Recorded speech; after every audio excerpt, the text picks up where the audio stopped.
Dear parents, this video deserves your undivided attention, please.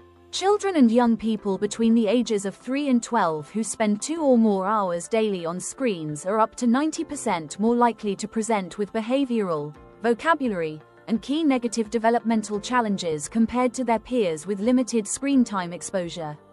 This is backed up by research from Princeton University, in the USA, amongst other respectable research institutions. The generation with the most access to information in human history is becoming less equipped to think, retain, and reason through the information available to them.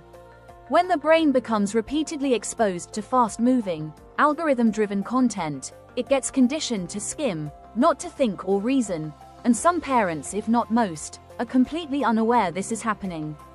This is episode 2 in our Parenting and Discipline series on the #slowparenting podcast. Please subscribe because this series addresses the gaps parents need to pay attention to. Many educational institutions globally now require devices for learning, so the challenge has shifted completely. Here are 5 ways to take back control without removing tools your children and young people genuinely need for school. 1. Separate learning mode from entertainment mode in devices. Use parental controls to block entertainment applications and social media during study hours entirely, because the same device carrying a homework portal also carries every distraction known to man, and children and young people will always find their way to the distraction without a hard boundary in place. 2. Insist on handwriting versions of homeworks alongside digital versions. After every screen-based study session, have your children and young people summarize what they covered in a physical notebook, because research consistently confirms that handwriting transfers information into long-term memory far more effectively than typing ever does. 3. Apply the 20-20-20 rule.